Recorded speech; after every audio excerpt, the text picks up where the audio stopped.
Et merci d'être avec nous pour le Club Macro. Aujourd'hui, notre invité, Laurent Calvet, gérant obligataire chez Tikehau Capital. Alors, l'impact, l'investissement à impact, on en parle beaucoup. C'est un sujet à la mode.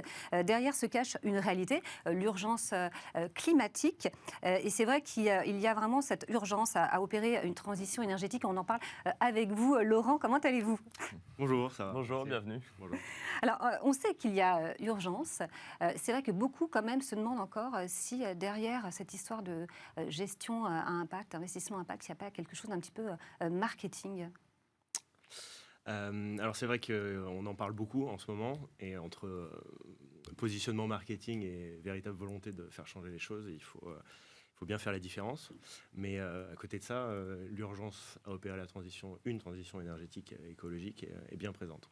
Alors ça, c'est vrai que c'est très, très important. Il y a ces histoires de changement d'habitude, donc à petite échelle, à plus grande échelle. C'est pour ça que l'importance que les sociétés s'y mettent, c'est une chose. Mais c'est vrai que je vous ai entendu parler de transformation systémique de nos économies. Déjà, qu'est-ce qu'on entend derrière ça ? Alors oui, le challenge, c'est de transformer de façon systémique l'économie, donc le système dans sa globalité. Et ça représente les 3/4 de l'effort à faire. Mais il faut d'abord juste savoir de quoi on parle. C'est l'objectif, il est assez précis et la direction elle est claire, c'est la division par 2 de nos émissions carbone d'ici à 2030 pour arriver à une économie neutre en carbone en 2050. Ouais, donc c'est demain. Et pour arriver à ça, il faut réformer le système. Parce que si les changement d'habitudes personnelles, c'est très bien. C'est un bon début, on va dire. Ça représente un quart à peu près de l'effort. Si vous vendez votre voiture et que vous prenez les transports, c'est très bien. Mais si le bus que vous prenez continue à marcher au diesel, votre trajet va continuer à émettre du carbone. Donc c'est pour ça qu'on dit qu'il faut modifier le système économique. Et en termes d'investissement, ce que ça représente pour arriver à une division par 2 à peu près, parce que depuis 1970, donc ça fait 50 ans qu'on a une croissance qui n'est pas soutenable.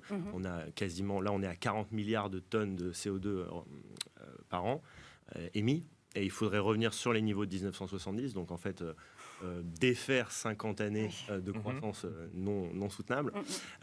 Et l'Agence internationale de l'énergie estime à 4 trilliards, donc c'est 4 000 milliards, le montant d'investissement nécessaire d'ici à 2030 pour arriver à cette division par 2 de nos émissions carbone. Du coup, en termes d'épargne mobilisée, ça représenterait quoi pour qu'on ait un effet véritablement notable ?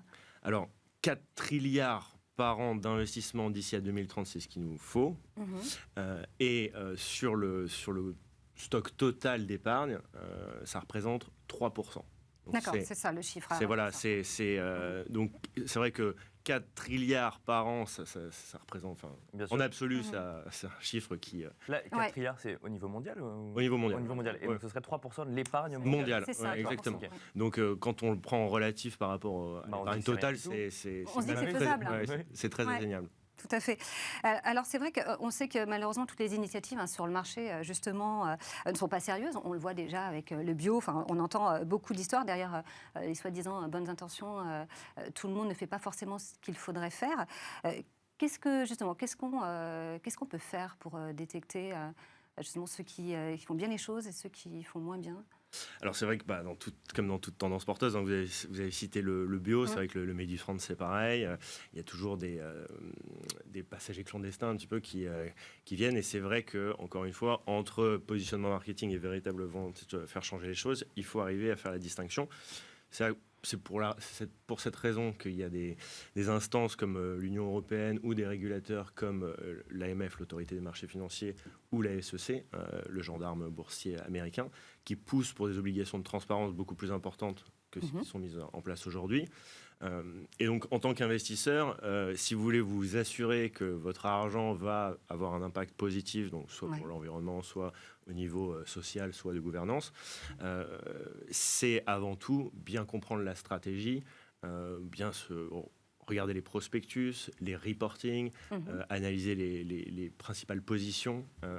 Et de l'autre côté, vous avez des labels comme le label LuxFlag, le label ISR, vous avez les articles SFDR, Sustainable Finance Disclosure Regulation mis en place. Voilà, il y a plusieurs garde-fous, même si ce n'est pas encore la panacée.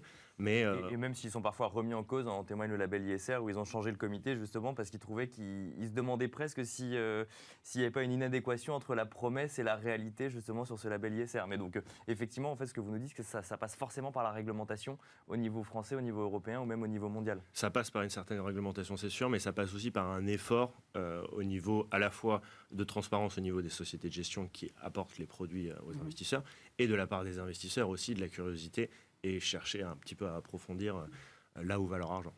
Oui, parce que j'ai entendu parler, c'est vous qui en parliez d'ailleurs, de cette étude sur 130 fonds, dont 72 finalement ne respectaient pas véritablement C'est pas qu'ils ne respectaient pas, c'est qu'ils se disent alignés avec les accords de Paris, donc pour un réchauffement limité à 1,5 degré. Et donc 72 d'entre elles, donc quand même plus de la moitié, ça représentait 153 millions de dollars d'exposition sur des entreprises impliquées dans la chaîne de production d'énergie fossile. Ouais. Donc après, je veux dire, on peut investir dans des pollueurs, on en parlera certainement après, pour avoir un effet de décarbonation important. L'idée, c'est de les accompagner. Voilà, mais il faut juste être en adéquation avec l'intention du fonds ou la promesse qu'on fait aux investisseurs. D'accord. Alors c'est vrai que quand on pense investissement impact, on pense justement fonds à action, mais pas que. Puisque bon, vous, en plus vous êtes là sur le plateau, vous êtes gérant obligataire, donc on se doute qu'on va parler crédit. Qu'est-ce que vous pouvez mettre en place? Qu'est-ce que vous mettez en place justement chez Tikehau? Alors c'est vrai que aujourd'hui c'est beaucoup plus répandu l'impact même dans les stratégies privées, en private equity, en dette privée également, ou en action quand on a des participations assez conséquentes dans les sociétés. Et c'est vrai que dans ces cas-là, on a accès à toute l'information et on peut orienter les décisions stratégiques de l'entreprise dans une voie plutôt qu'une autre. La question se pose quand on fait de l'investissement en obligataire, au-delà des obligations vertes ou durables, quel impact moi je peux avoir en tant qu'investisseur quand j'ai 2, 3, 5 millions d'une souche obligataire de 500 millions. C'est ça. Finalement, l'idée c'est que l'impact positif pour l'environnement, il faut utiliser tous les vecteurs possibles. Il faut y aller, faut attaquer sur tous les fronts. Et donc, ça passe avant tout en obligataire par l'engagement avec les sociétés, enfin ce que nous, on prône en tout cas, c'est l'accompagnement, si vous voulez, essayer de jouer le rôle un peu de sparring partner, d'incubateur, pour pouvoir accompagner les entreprises et les faire accélérer dans leur stratégie climat. Alors vous avez une approche justement qui est pionnière chez Tikehau Capital en matière d'impact obligataire. Vous avez ce fonds qui a été lancé, c'est quoi, en juillet 2021, Tikehau Impact Crédit. Vous pouvez nous en parler un petit peu? Quelle est peut-être la philosophie du fonds? Oui, alors sur l'aspect déjà, donc impact, on va s'intéresser sur le ESG, donc c'est l'environnement.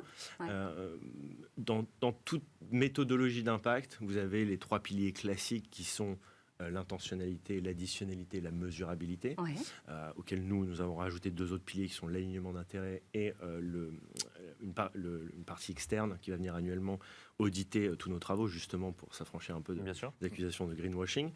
Nous avons une théorie du changement pour ce fonds-là, qui est que nous voulons financer et activement engager avec des sociétés qui évoluent dans un très grand nombre de secteurs et qui ont Quel secteur, par exemple?